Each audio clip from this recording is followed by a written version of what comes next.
વાંચનાર ગધેડો છે અને વાંચી ગયો કે વાંચનાર ગધેડો ભૂસી નાખ્યું, લખી નાખ્યું, લખનાર ગધેડો છે. અમુકમાં મોડી લાગી, કારણ કે અમુક વસ્તુ એવી મારા ઘરમાં અરીસામાં આંખ બંધ કરીને ઉભો તો બધું કેમ અરીસામાં આંખ બંધ કરીને ઉભો છું, મને કે જોવું હું તો કેવો લાગુ. મંદિર પર છોકરા તો પણ કરે, છોકરા કોના મને બ્રહ્મચારી બાપુના. મેં કીધું ભાઈ એટલે હતા એમના સેવકો પણ શું બોલતા ન આવડે. એટલે ગામની અંદર મારો કાર્યક્રમ ને 1-1:30 વાગે કાર્યક્રમ પતી ગયો. હવે અમને ગમાયણમાં હુવાડ્યા 1:30 વાગે. તમને લોકોનો ખ્યાલ છે ગમાયણ વસ્તુ કેવી છે, ત્યાં મચ્છર કરડે, થોડીક વાર થી ઊંઘ નો આવી, ઊંઘ નો આવી, જાગી ગયો હું. થોડા ગરદણી જગ્યાએ કીધું કેટલા વાગ્યા, હવે ગરદણી ની કોઠા હુઈ જોઈજો, આમ ભેંસ નું પૂછડું પકડું, મને તો 2 વાગ્યા. મેં કીધું આ હારું ભેંસ નું પૂછડું પકડીને ટાઈમ કહી દે. વળી થોડીક વાર થઈ ઊંઘ આવી નો આવી, વળી પાછો જાગ્યો. મેં ગરદણીને કીધું કેટલા વાગ્યા, એટલે ગરદણીએ વળી ભેંસનું પૂછડું પકડ્યું, મને કે 3 વાગ્યા. મેં કીધું આ તો ગજબ કહેવાય, ગામડા વાળાની કોઠા ઉઠાવી, વળી ઊંઘ આવી નો આવી, જાગ્યો પાછો જાગ્યો ને. મેં કીધું આ વખતે ગરદણીને નથી જગાડવા, આપણે ટ્રાય કરી. અને મેં આમ ભેંસનું પૂછડું પકડ્યું ને સામે દિવાલે ઘડિયાળ ટીંગાતી, ખાલી પૂછડું આડું આવતું. એટલે ઘટમાં છે ઘડિયાળ તમે કાંડે બાંધી કાં ફરો, પણ પુરુષોત્તમ કહે પ્રાણિયા તમે ઘટ ભીતર જોયા કરો.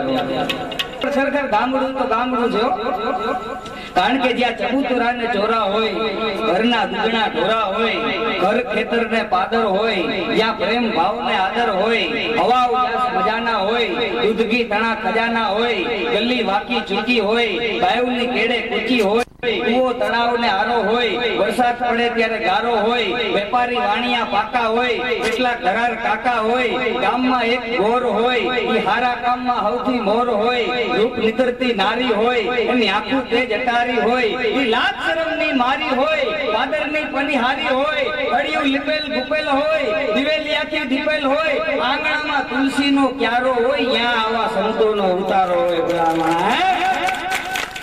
આંગણામાં તુલસીનો ક્યારો હોય અને ત્યાં સંતોનો ઉતારો હોય, અને શહેર કરતા સારું હોય ને ગામડું અમારું ક્યારો હોય. કારણ કે શહેરમાં કાંઈ નથી, શહેરમાં વસ્તી મોટી હોય, એમાંય દાનત ખોટી હોય. શહેરમાં તમે જો ડોરબેલ વગાડો ને એટલે નાની જગ્યા હોય ને એમાંથી જોવે ખોલાય એવું છે સુરત. એટલે ભાઈ તરત નો ખોલાય હોય એટલે બાયણું ખોલે જ નહીં. એટલે શહેરમાં વસ્તી મોટી હોય, એમાંય દાનત ખોટી હોય, ફિલ્મના બધે ફોટા હોય, ધુમાડાના ગોટા હોય, ચારે બાજુ ગંધવાળા હોય, ઘેરે ઘેર મંદવાળા હોય, ડોક્ટરો તાજા માજા હોય, સુકામી દર્દીના રૂપિયા રાજા હોય. શેરીએ ગલીએ નાકા હોય, રસ્તા એના કાચા હોય, ઉપર છેલ્લા જ પાકા હોય, સુકામિયા કોન્ટ્રાક્ટરો કાકા હોય, અને રૂપિયા ખાવાના રાકા હોય. હરામનું હોત કમાતા હોય, પછી દવામાં રૂપિયા જાતા હોય, આવો કેતા શરમાતા હોય, આવજો કહેવામાં હરખાતા હોય. અને ખવડાવવાના ચોર હોય, અને ખાવામાં હવની મોર હોય, આવા તો ચમટા સુવર હોય, ઉચ્ચ કક્ષાએ ભણતા હોય, ગરીબને ગાંડા ગણતા હોય, મોટી મોટી કોલેજ હોય, તોય નબળા નોલેજ હોય. ઘેરે હાથના બાંધા હોય, વીજળીના જેથી હાંધા હોય, દાવાના તેથી વાંધા હોય, પાણી કરતા હોય, વારા પ્રમાણે ભરતા હોય, કજિયા કાયમ કરતા હોય, ઘેરે ઘેરે નડ હોય પણ દમયંતી દુખી હોય. દારૂ વેચવા ફરતા હોય, હપ્તા એના ભરતા હોય, કાયદાની બંધી હોય પણ ત્યાં સત્તાવાળા સંબંધી હોય. પકડવામાં શરમાતા હોય, એવા જેના નાતા હોય, નક્કી સંસ્કૃતિ ખૂટી હોય તો દારૂની છૂટી હોય. એટલે મોટા બંગલા વાળા હોય, ઘેરે લગભગ તાળા હોય, ઓફિસે ફટા વાળા હોય, નાણા એના કાળા હોય, દેખાવે રૂપ આડા હોય, થપ્પણમાં એ ખાડા હોય, એમાંય પાછા ગોટાળા હોય. અને કવિ કલ્પનાથી લખવા વાળા હોય, બાકી સમજે છે રસિક કે કાગડા બધે કાળા હોય. જે છે અંદર જોવાનું છે, બહારની ઘડિયાળ તો ઠીક, પણ આ દેશની વાત કહી દે ને એટલે સિટીની અંદર એવું છે કે કોઈ પણ વસ્તુ લો ને એટલે એક વસ્તુ ફ્રી આવે. પાવડર નો ડબ્બો મોટો લો એટલે નાનો પાવડર નો ડબ્બો ફ્રી આવે. ફેર એન્ડ લવલી ની મોટી ટ્યુબ લો એટલે નાની ફેર એન્ડ લવલી ફ્રી આવે. એમ ગામડા ગામની અંદર કોઈ ભેંસ છે ને એટલે પાડું ફ્રી આવે. ગામડા ગામની અંદર ખેડૂએ ભેંસ વેચી ને એનું પાડું ફ્રી આવ્યું. તો જેવું પાડું ફ્રી આવ્યું બે દે ત્યાં પાડું ગુજરી ગયું. ભેંસે કઈ વાતે દોવા ન દે. તો ગરદની ની બાઈ હતી ને થોડીક ચાલાકી કે સાંભળો એક કામ કરો ને કાળો ધાબળો ઉડીને તમે ભેંસ પાસે ઉભા રહો. બહેનોની બુદ્ધિ હારી કે તમે કાળો ધાબળો ઉડીને ઉભા રહો, હું દોઈ લઉં પછી તમારે શાંતિ. એ વાત તારી સાચી. અને ઓલો કાળો ધાબળો ઉડીને ઉભો રહે, ઓલી ભેંસ ને એમ થાય મારું પાડું છે. 15 દી સુધી આવી. પછી એક દી ભેંસ બૂટ જોઈ ગઈ.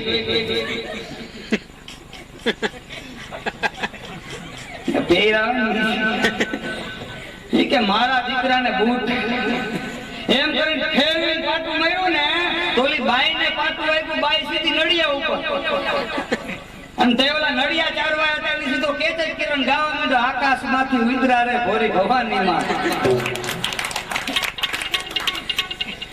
અને કે ઉતરા એવા નોતરા કે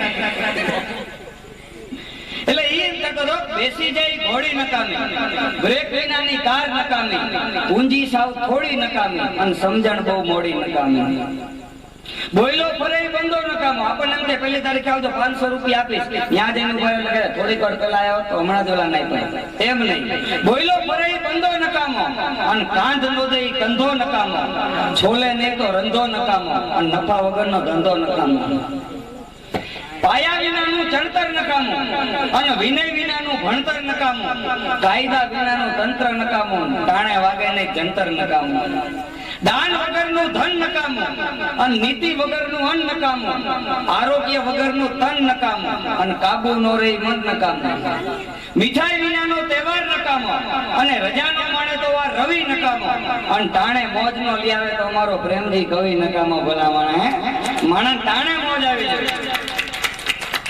તમે અત્યારે તાલી ન વગાડો કાલ બેઠા બેઠા એમ તો કાલ બજાય પણ તાલી આજ પડે એમ નહીં. તાણે તમને તાલી પાડવાની મોજ આવે ત્યારે તાલી પાડજો, દાંત આવે ત્યારે દાંત કાઢજો.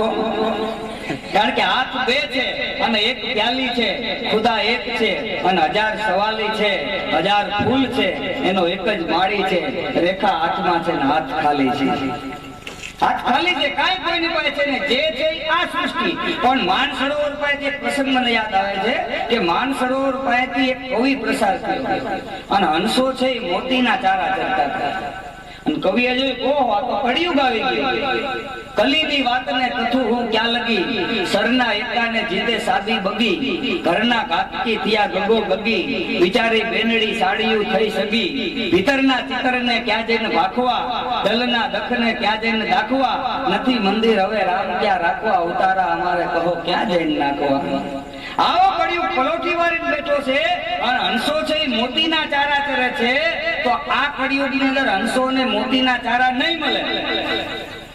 મારે એને કેવું પડશે કે તમે તમારો ચારો બદલી નાખો નકર ભૂખા મરી જશો. એટલે માન સરોવર ના હંસો પાસે જઈને કવિએ એમ કીધું કશું ખૂટે કલિયુગમાં તમારા હળવા થશે હવાલ, મોતી ખૂટે મરી જશો તમે માનસર કેરા મરા. હંસો તમે તમારો ચારો છે એ છોડી દો હાચા મોતીડાનો, કારણ કે કળિયુગની અંદર તમને હાચા મોતીડા નહીં મળે અને તમે તમારા ભૂખા એમને મરી જશો. અને તેથી કવિને હંસો એમ કીધું હતું કવિરાજ કશું ખૂટે કલિયુગમાં કવિયા આવું નમના, પણ જ્યાં મૂકું મોતી નીપજે તાગેર પેટ ભરાકો. કેવા હાચા સાધુડાના ઘરે વ્યા જશું, ઈ સાધુડા બોલશે અને એના મોઢામાંથી હાચા મોતીડા નીકળશે ને ઈ ખાઈને અમે અમારું પેટ ભરશું. ભલામણ તનો શિવો શિવમ જટાંગ જટાંગ સબ્રહ્મમ બ્રહ્મન્ન નિર્પ નિર્જરી વિલોલ વીચી વલ્લરી વિરાજમાન મૂર્ધની ધગત ધગત ધગત જલમ લલાટ પટ્ટ પાવ કે કિશોર ચંદ્ર શેખરે રતિ પ્રતિક્ષણમ મમમ ધરા ધીરેન્દ્ર નંદને વિલાસ બંધુ બંધુર સ્મૃત ગંત સંતતિ પ્રમોદ માન બાન સે કૃપા કટાક્ષ ધોરણી નિરુદ્ધ દુધરા પ્રતિ પ્રતિ દિગંબર મનો વિનોદ મેતુ વસ્તુ ને જટા ભુજંગ પિંગલમ ગંગ બાર જટદાર મંડિયમ આદ અંગ સંગ લિંગ ચંડિયમ બબાલ ચંદ બિંદુ લાલ જ્વાલ યમ ગંગ નમ ભુજંગ મુંડ માલ યમ સુલપાન હે પિનાક સચ નમ ડાક ડમરુ અવાજ બજ નમ જંગ જીત નીત ભંગ ખાવ નમ ખ્યાલ પ્રેત જ્વાલ કો ખિલાવ નમ મૃગાલ આલ ખાલ લીન વાસ નમ કે હરિ વિષાદ કીન યાસ નમ યંગ કો વિભૂત રંગ ચંડ યમ જોગ ભોગ ધ્યાન પ્રાણ ઘટ યમ દેવ દાનવમ નગેશ બંધનમ બંધતમ કલેશ બંધ કંદનમ કામ નામ નીશ પૂર્ણમ કરમ જય મહેશ જય મહેશ જય મહેશ જય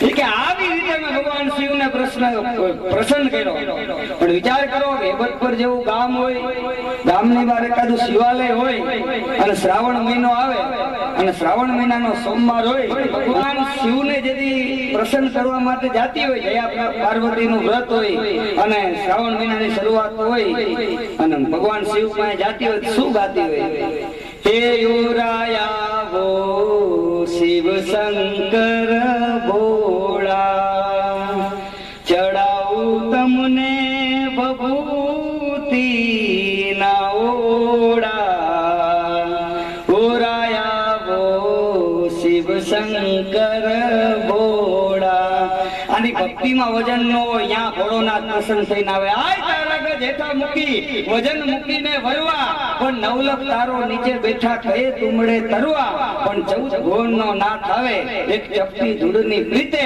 વજન કરે હારે મનવા ભજન કરે જીતે વજન થાય કે શું થાય તો ભગવાન શિવને મેં પ્રસન્ન કર્યા અને મને કે માઈક રાવણ માઈકી આપી દો એટલે મેં ઘોડા એને થોડીક બુદ્ધિથી વાત કરી મેં ઘોડાને એમ કીધું મારે 14 ચોકડીનું રાજ જોઈશે એક ચોકડી એટલે 4 યુગ 14 ચોકડી એટલે 56 યુગ 56 યુગ સુધી જેનો અસ્ત ન આવે એવું માગી નાખું છું કે ઘોડા એ નારદજી કે કોઈ દી બુદ્ધિ થી કામ લેવાય નહીં કે કેમ કે 14 ચોકડી નું રાજ માંગ્યું પણ આયુષ્ય માંગ્યું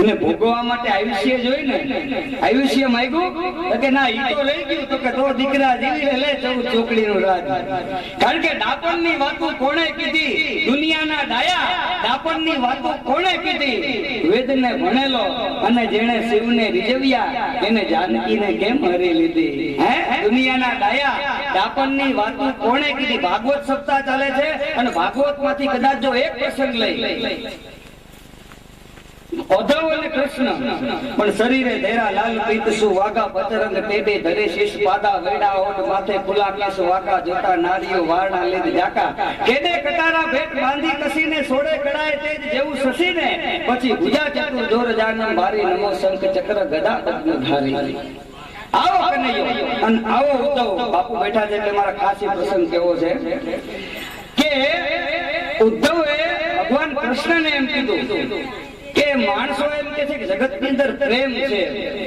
પ્રેમ એવી વસ્તુ છે કે માણસ એમાં ઘેલું થઈ જાય તો કૃષ્ણ તમે મને એમ કહેશો પ્રેમ ની વ્યાખ્યા શું પ્રેમ શું કહેવાય અને તેથી કૃષ્ણ એટલું કીધું હતું કે તારે પ્રેમ જાણવો છે ને તો મારા મોઢે નહીં તું એક વખત મારી ગેરહાજરીમાં તું ગોકુળ આટો મારીને પાછો આવતો રહે તારે મને પૂછવું નહીં પડે પ્રેમ વસ્તુ શું છે બરોબર ઉદ્ધવ છે રથ લઈને પોતે એમ કે ગોકુળની વાટે આવ્યા અને ગોકુળની અંદર જ્યાં ગોકુળના દ્વાર ઉપર દાખલ થયા એમાં રાધાજી સારા એવા ચિત્રકાર હતા અને કાગળ ઉપર કનૈયાનું બહુ સરસ મજાનું સુંદર ચિત્ર દોર્યું હતું અને કનૈયાનું ચિત્ર દોર્યું હતું પણ આખું ચિત્ર પૂર્ણ થઈ ગયું હતું પણ પગ નહોતા બનાવ્યા એટલે ઉદ્ધવે જોયું કે કૃષ્ણનું આટલું સરસ મજાનું ચિત્ર છે અને પગ શું કામ ન બનાયા અને તેથી રાધાજીએ રોતા રોતા એટલું કીધું તો પગ હતા ને એટલે કૃષ્ણ અમને છોડીને મથુરામાં વયા ગયા બાકી પગ ન હોય ને તો મારા કનૈયાને અહીંથી જવા ન દો આનું નામ પ્રેમ કહેવાય પોથી પડી પડી જગ મુવા પંડિત ભયાન હોય પણ ખાઈ અક્ષર પ્રેમ કા પદેશો પંડિત હોય પ્રેમમાં આ તાકાત છે પ્રેમને વાંચા હોત તો જગત આખું જોગી બની જાત અને હલકીને હેમાડે જાતે તો ભગવા પહેરીને ગુજરા પ્રેમ વસ્તુ ઈ છે નકર મારો એક ભાઈબંધ હમણાં ગાલે દાઈ જાય મેં કીધું માણા હાથે દાજે પગે દાજે ગાલે કઈ રીતે મેં કીધું ગાલે કઈ રીતે દાજો મને કે ઇસ્ત્રી કરતો હતો ને ફોન આવ્યો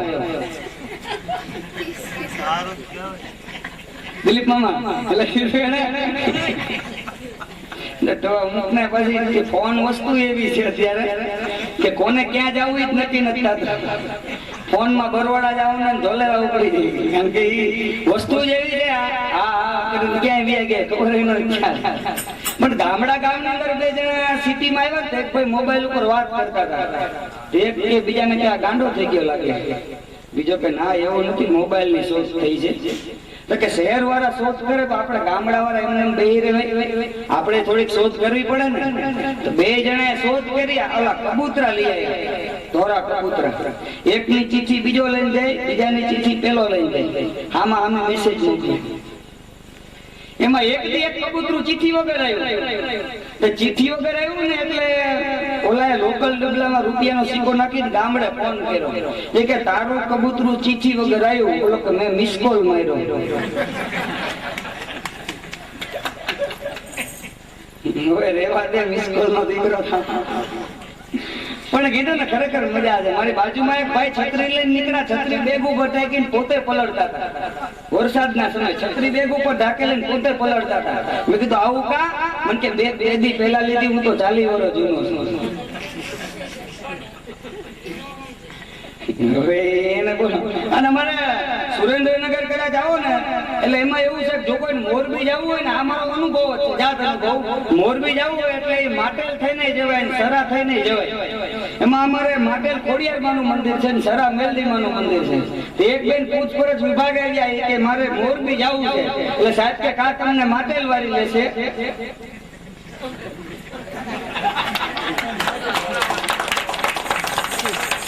અને કા તને હરાવારી લેશે. અને બેન નો મગજ છેચવે કે મને માટેલ ને હરાવારી હું લે, આલે તને ચોટીલા વાળી નો લે. ભાષાની મજા છે. હમણાં એક બેન ધૂણતા હતા, ખરેખર ધૂણે આપણે વંદન કર્યું, પણ અમુક ખોટું ધૂણતા હોય ને, એક બેન ધૂણતા હતા. પણ કે ભુવા કે કોણ છો? કાળી કાળી મહાકાળી. ક્યાંથી આવ્યો? પેલા બેન ભૂલી ગયા કે હું આવું ચોટીલાના ડુંગર ઉપર.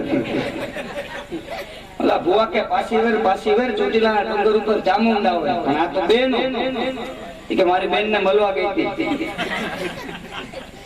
કે આપે શું કામ? કે ડુંગરો કેટલો બધો ઊંચો, આપવું ન પડે.